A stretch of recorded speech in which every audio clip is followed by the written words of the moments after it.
morning, my dear students. Today I am going to teach you history and civics, and this is our third class of history and civics. And the main points of today I deal with the literary sources. Literary sources. The first literary source was developed in the form of manuscripts. The previous day I taught you that sources of history is divided into two. First one is archaeological sources, and we have learned the 5 points, and the second point is literary sources.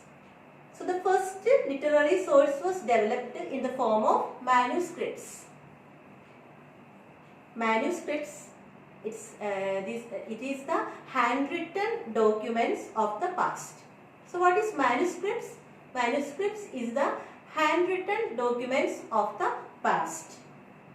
Now we are going to study Manu, M-A-N-U. Manu means, it's a Latin word, it means hand. That's what we said, that handwritten. And Manu, it's a Latin word and it means hand. Early manuscripts were written in the form of books, mainly on the palm leaves. So early manuscripts were written in palm leaves and bark of the birch trees. The previous class I taught you this. And the parchments and papyrus. Parchments means leather products, skin of animals, and it was very expensive. So the early manuscripts were written on palm leaves, bark of the trees. Bark means the outer covering of the trees, and parchments on the leather products, skin of animals, and papyrus. Later on they were written on paper. So once the paper was invented, after that people started writing on the paper, and before that they used to write on the palm leaves, parchments, and bark of the birch trees. The earliest writing were developed in Mesopotamia. The earliest writing, it was developed in Mesopotamia, and Mesopotamia writings were known as cuneiform. Not uniform, cuneiform, C-U-N-E-I-F-O-R-M, cuneiform. So what is cuneiform? Cuneiform means Mesopotamian writing is known as cuneiform.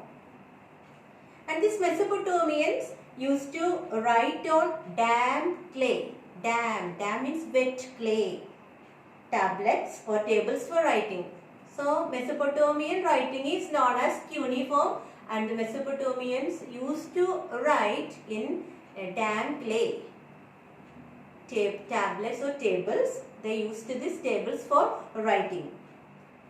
And the ancient, now we are going to see the different types of writing. So Mesopotamians used to write on damp clay, and ancient Egyptians used to reed plant. It's also another type of plant. They used to write on a reed plant named papyrus.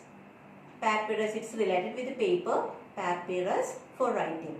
So Mesopotamians used to write on damp clay, and Egyptians used to write on reed, and their script was known as hieroglyphics. Hieroglyphics. So ancient Egyptian writing is known as hieroglyphics. I don't have blackboard, so I am just repeating the spelling. H-I-E-R-O, hieroglyphics. G-L-Y-P-H-I-C-S, hieroglyphics.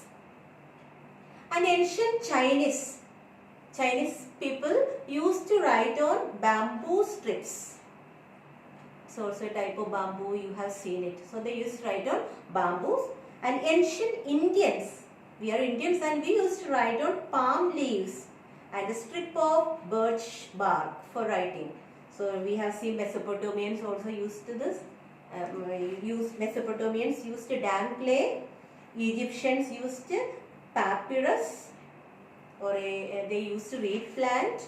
Then Chinese used bamboos, and Indians, we have used palm leaves and strips of birch trees for writing. And ancient Europeans used the skin of animals, and the skin of animals is known as parchments.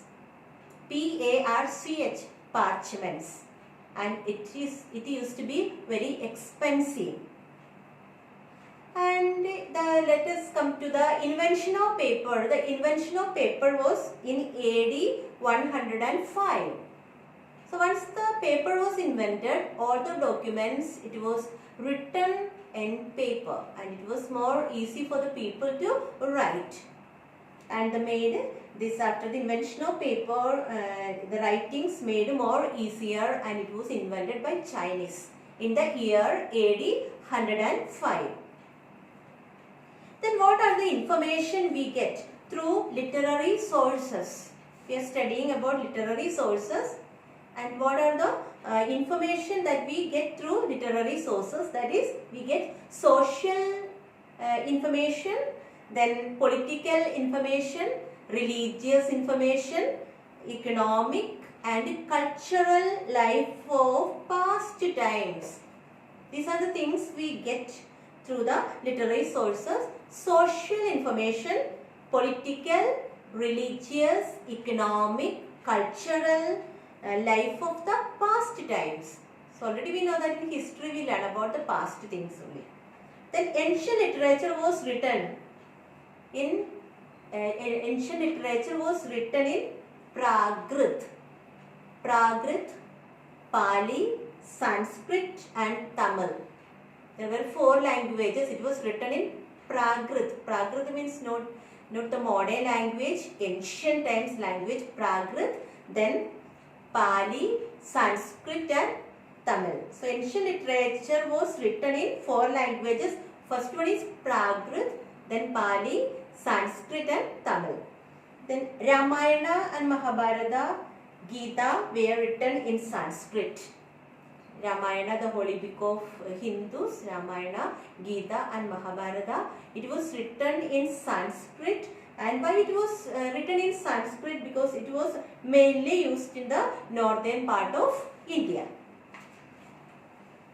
Now there are some new words for you, that is the epics. I am going to introduce the epics to you, that is Silappatikaram and Manimelai.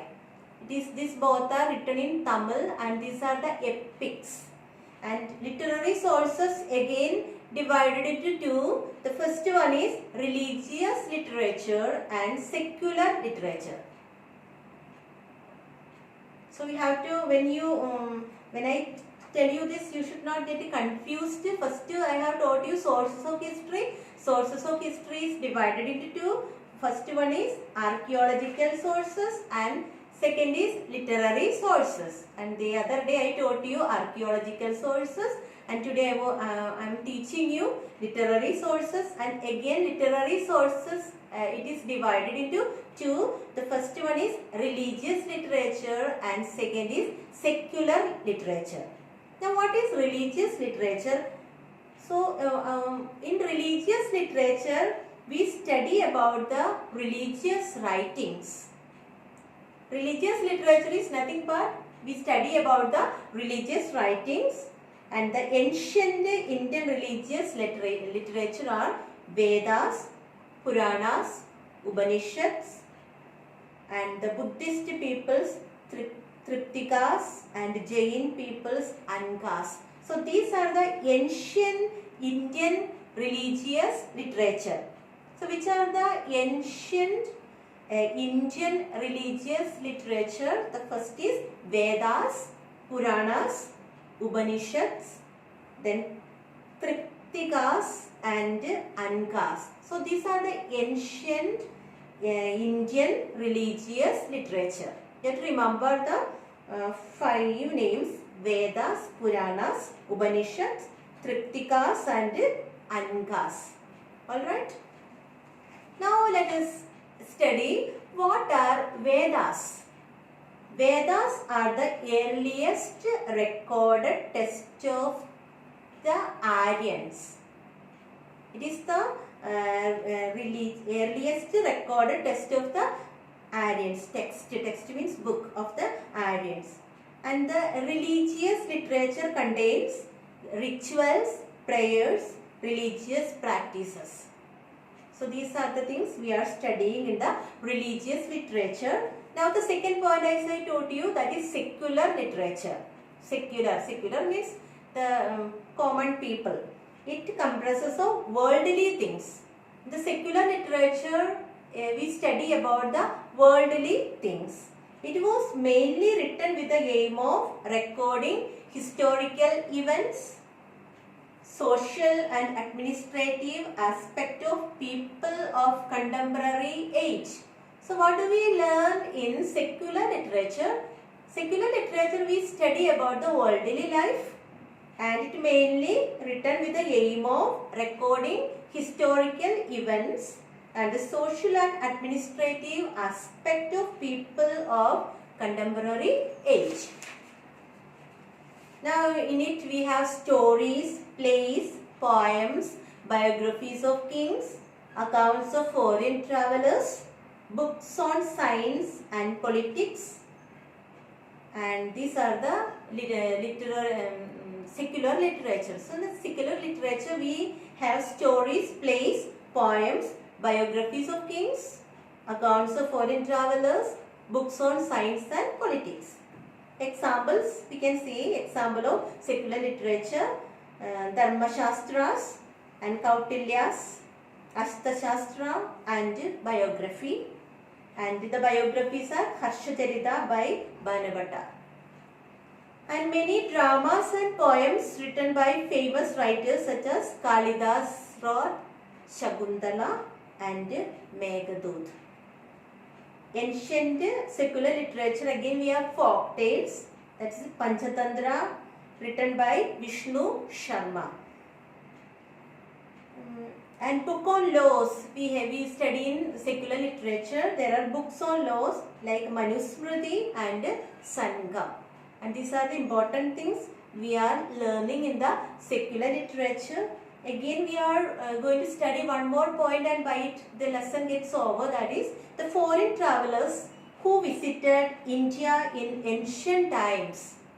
Who were the foreign travelers who visited India in ancient time?